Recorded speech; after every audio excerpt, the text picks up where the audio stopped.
In this video, we're going to review three different sets of code that correspond with market comparables approach, cash flow adjusted approach, and discount factor adjusted approach.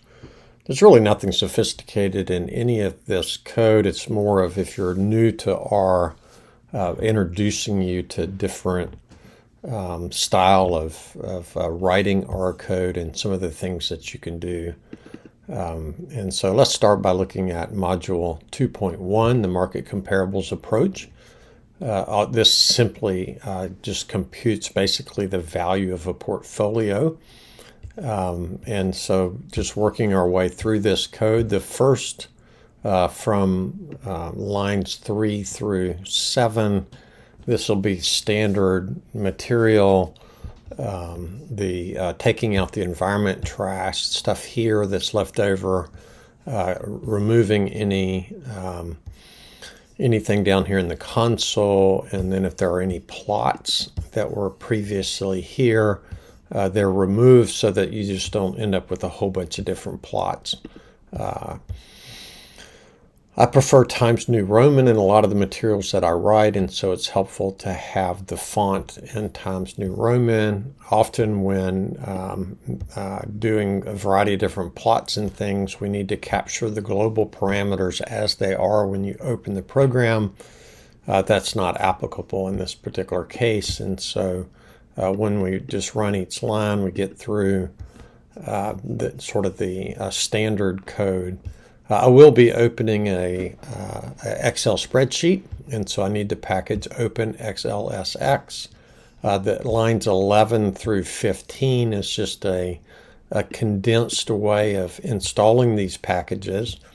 Basically, with code later on in the book, I might have 15 different packages that I want to install, that I want to actually link to this program, install them if I haven't installed them before, and this is just a very nice standard way to do that. So the only line I need to change is line 10, and I can leave 11 through 15 alone, and that installs all the appropriate packages. To understand what's going on here in line 10 and following, if I open the packages and go down to open XLS, what you'll see is that it has been attached to this particular program. And so there's a file named MCA inputs, which is right here. And basically I have this file name. I'm going to source the MCA calculations. Now this is my preferred method. What I recommend you do is you just run it, see what happens. It calculates some sort of a value, and then if you finish running the program, you basically can see that what this does is it takes number of shares times the price, multiplies them together, adds them up. And again, this is not doing anything profound. It's more just establishing a certain rhythm in coding that I recommend to you. You'll have your own style of how you write code, but it's good if you're consistent when you go back and you look at code that you wrote 5 years ago, and if you're consistent, it's not that hard to figure out what's going on. And so generally the test program is the entry point. This MC calculations is where I'm actually doing the different calculations, and so my preference is to put the name of the file on the top line, just in case I print it and then I forget where it came from. It's there. What line 2 does is it actually reads in the data, and so if you'll notice that there is a variable MCA that's created. It has 10 observations of 2 variables. I can click over here to actually see it, and this is what's contained therein. I can also just print it to the screen, which puts it down here in the console. And it's important to be able to know when you read in data sets that you're not that familiar with, you want to know, did it read in as a data frame? In this particular case, it did. I can check to see what are the the dimensions of this particular data set. So there are two columns, and then there are rows with names 1 through 10, columns with names alpha and price. And I can basically do the sum product. This is it's sort of the cryptic way to compute the sum product and come up with the value. If you'll notice over here, the value is simply 71,500. If I wanted to if I wanted to know how many items are there, I can compute the number of items. There are 10. If I set the value to 0, this is a little easier to understand what's going on. I'm going to loop across all the items. I'm going to take the alpha variable, you can think of that as number of shares times the price, add it to the previous value, and when I add all that up, basically I get the value 1, which is 71,500. When I actually run another way to do the cross product is using this built-in function. So value 2 is again 71,500. If I wanted to print the three values, I could do that in line 19. Line 18 just basically says I don't want it in scientific notation, and so please just give me the values. And with very large numbers, it'll convert it to scientific notation, makes it a little more difficult to compare. So I can print these results out if I wanted to, giving it a heading. There's all kinds of formatting things that we'll get into more in the future. And so this particular module is very simple, but it illustrates carving out all the calculations in a separate file and sort of keeping that consistent format. If we go on to module 2.2, because I just recently opened them, it's available here, and I can save this result, and then the cash flow adjusted approach.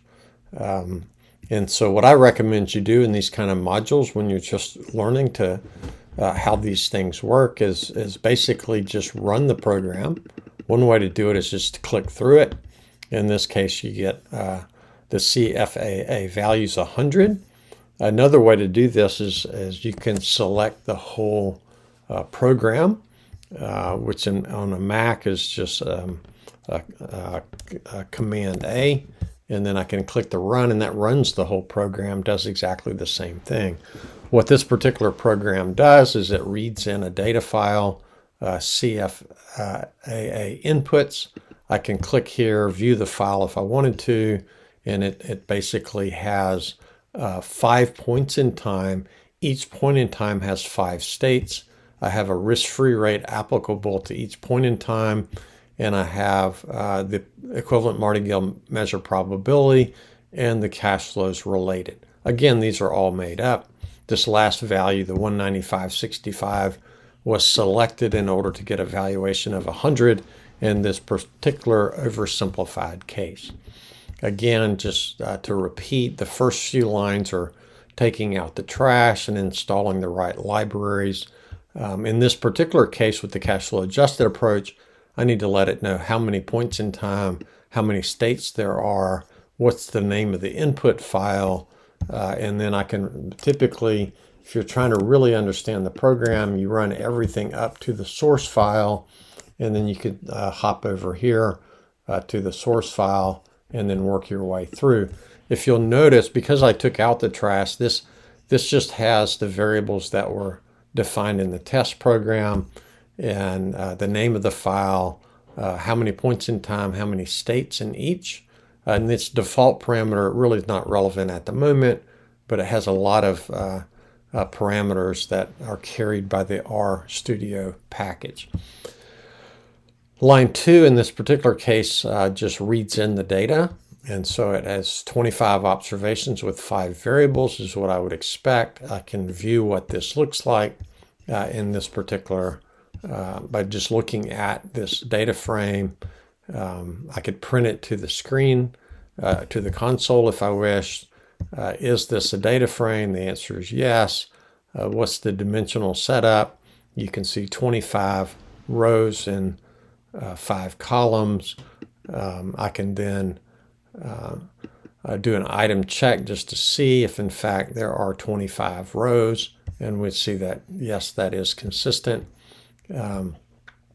If T and M don't match the file, then it throws an error, which is very helpful to let you know that you've got a problem. And in this particular case, all I'm going to do is I'm going to sum over the 5 points in time, and then I'm going to sum over the 5 states within each point in time, and then I'm just going to collect the probability discounted at the appropriate rate. And then if I slide this over, you can see what's the cash flow. What's the cash flow? What's the discount, the appropriate discount rate? When I run over this entire program, I can print out the value. It's essentially 100.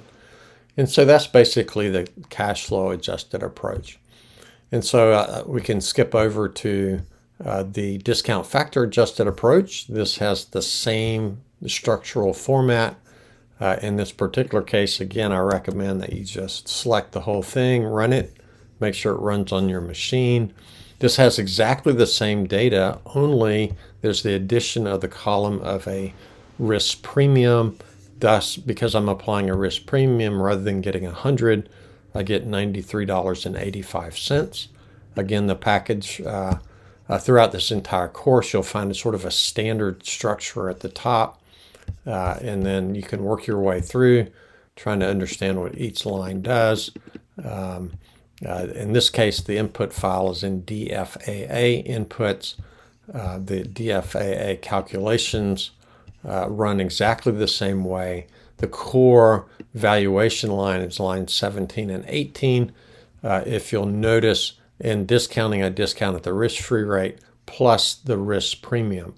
And so the difference is I'm applying an additional risk premium in order to come up with this valuation. And so these 3 programs are very similar. The cash flow adjusted and discount factor adjusted approaches are nearly identical, with the exception of a risk premium. It is important to notice that when I go back to, say, the first program, the market comparables approach, when I go back to this program, because I saved the environment, this still has all these environmental variables. It does lose what was in the console, but these variables are still there. That's why we need to, quote, take out the trash, because some of these variables, if I modify this code, they're still going to be here. And it may be that the new code that I have doesn't admit those variables. And so this has been a very quick a journey through 3 working programs. If you're new to R, I recommend that you spend some time, probably an hour a day for 3 or 4 or 5 days a week is plenty. Be patient. It takes a while to learn what these variables are doing. I recommend you look at other internet sources of training materials, and eventually you're going to develop your own artistic style in how you code. Our goal here is to provide you elementary R code combined with quantitative finance techniques to help you improve as a professional quantitative financial analyst.